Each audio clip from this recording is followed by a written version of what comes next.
narrow ribbon of fertility that owes its existence to the Nile.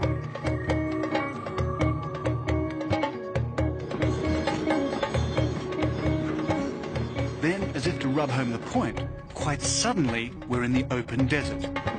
Next stop? Well, I'm not too sure about that, but I'm told we're heading in the general direction of Khartoum.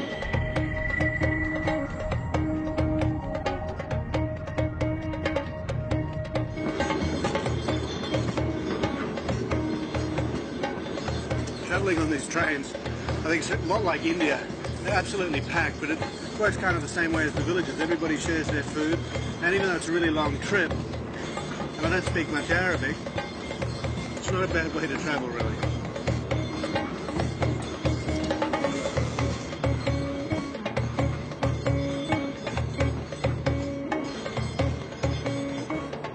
That's if you don't mind sitting on the floor, but I'm too tired to worry.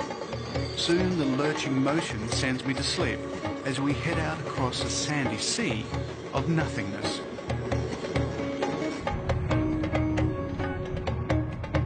But as I was to find out, getting on the train is the easy bit. As I approach the ancient pyramids of the Black Pharaohs, getting off turns out to be a leap into the unknown.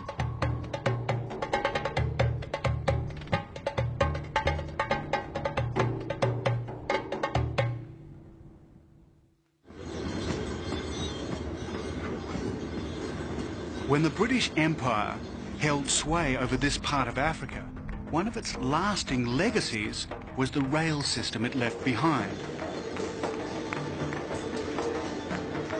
This is the Sudan section of what imperialists like Lord Kitchener hoped would one day become the great Cape Town to Cairo railway.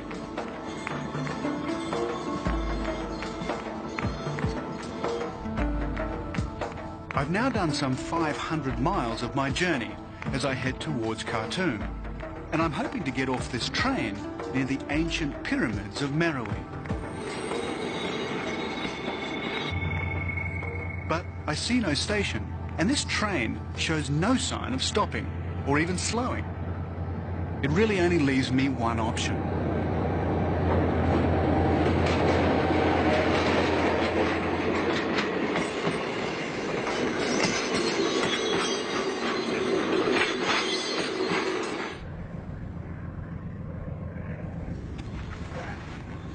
I don't think that was the smartest move in the world. Jumping off trains I don't recommend. Don't know if I actually broken my collarbone, but I've certainly given it a hell of a jar. So we'll just see what happens. But I wouldn't recommend jumping off trains.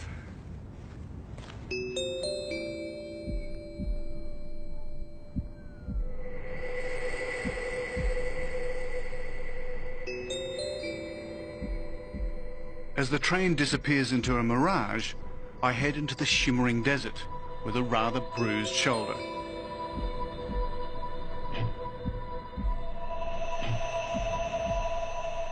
On the horizon, my destination, Pyramids of Meroe.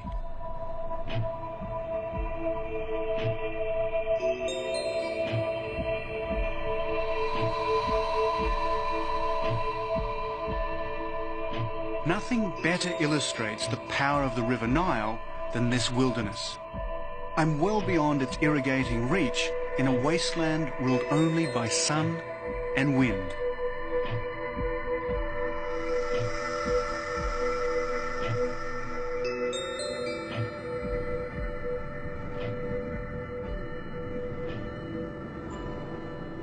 But even out here, you're never entirely alone.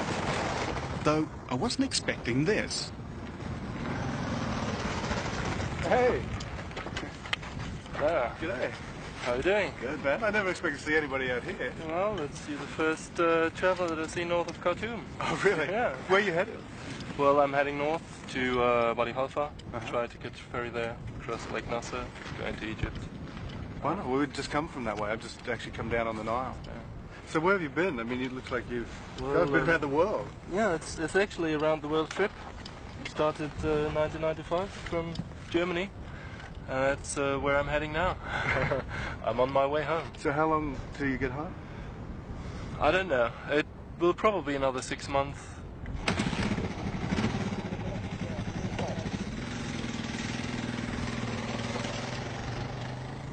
So he heads north, and I continue south. They call these the Forgotten Pyramids. Because of a Western obsession with Egypt, the Sudan is not on the tourist trail. So these pyramids are rarely seen by Westerners. And yet there are more pyramids here in the Sudan than there are in Egypt. And out here in the middle of nowhere, I guess this is the closest I'll get to hiring a taxi. Yes. Want to get a camel? Is okay?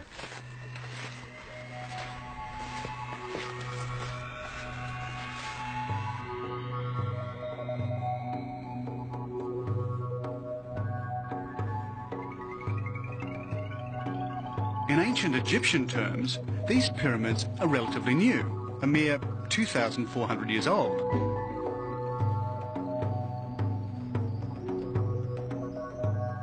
But in terms of Western discovery, they're even newer.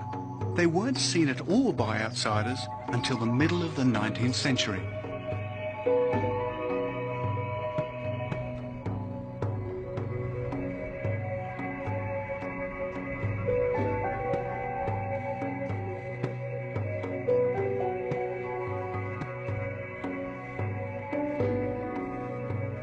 They'd never been properly excavated, but they were built by the Black Pharaohs.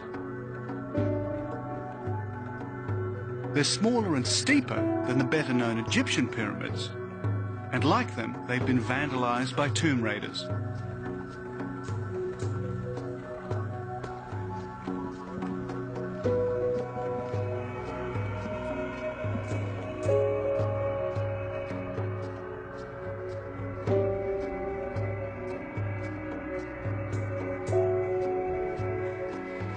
They tell me that 19 kings are buried here, along with 53 queens, countless slaves, attendants, dogs, horses and other animals. And buried with them was gold and precious stones.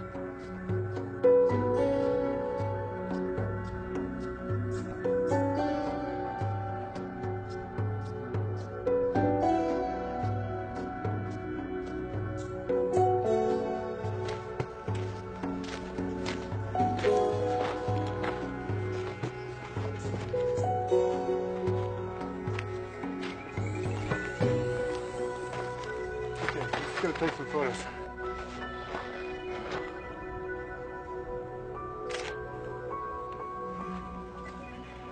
I guess you'd have to say that this would rate as one of the wonders of the world, and it would be more wonderful if all the tops of these pyramids were intact.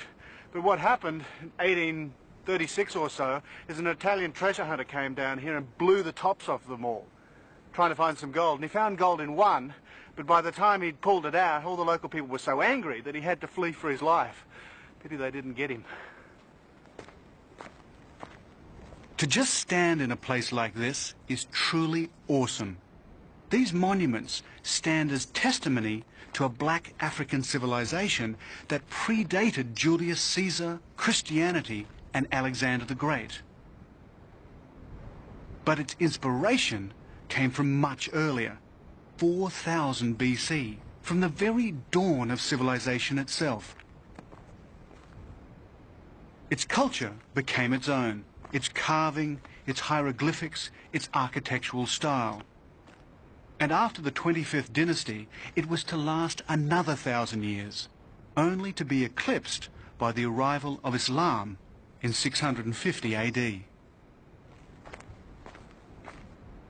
But as I gaze at these ruined walls, I see graffiti of a more recent age, the scratchings of adventurers and Europeans. Once more, I'm on the trail of Kitchener's army as he marched relentlessly on Khartoum.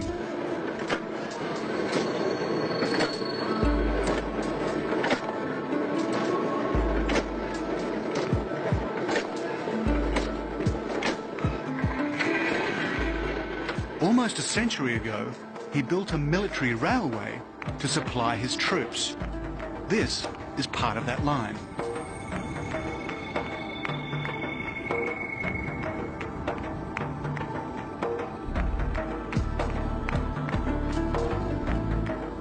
There's an old Sudanese saying, if you see a train, catch it. They also say that if you hail a passing train, it will stop for you. And while this isn't exactly a train, it'll do. But it's going a lot faster than it looks. I think they're trying to tell me that they can't stop. If I want a lift, I'll have to jump.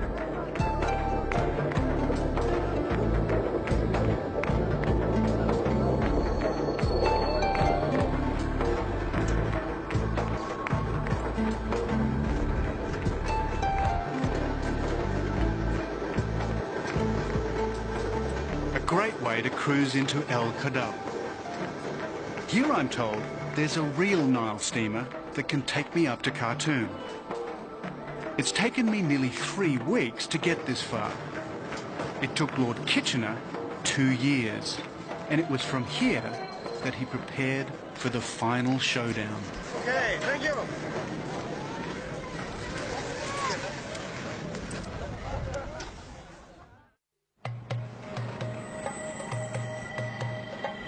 At last, I get my chance to ride an old Sudanese Nile ferry. And what a wonderful way to travel down Africa's longest river. In 1898, it's how Lord Kitchener would have entered the city. And it's how I entered the city a century later. Back in 1898, a boat like this would have been bristling with guns. Kitchener used a flotilla of them to bombard Khartoum. And these guys' forebears would have been on the receiving end, pawns in a great political game beyond their control.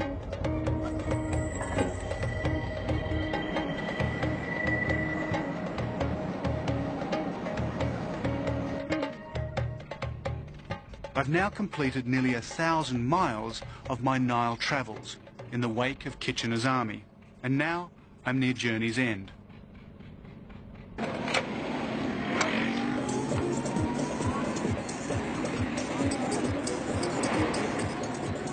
I want to make a small detour to witness a very special event. But first, my taxi driver has to fight his way through Khartoum's chaotic traffic.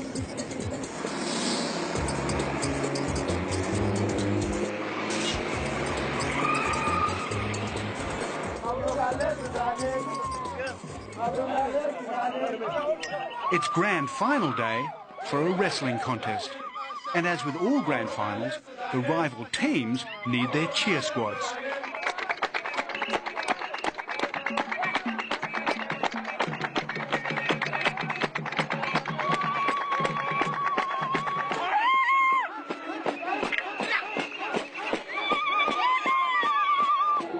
These are the legendary Nuba wrestlers.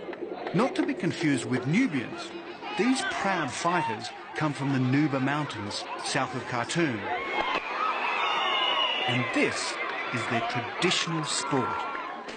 The wrestlers cover themselves with ochre, and it's on.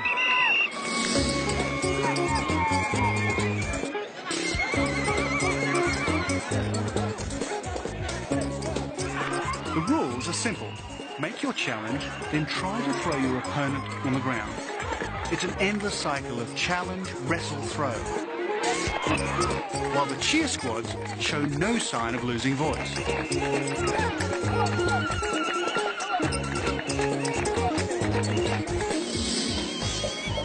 While the Sudan's strict Islamic code officially disapproves of wrestling, it was this fighting spirit which the Mahdi drew on when he tried to forge his North African Islamic empire.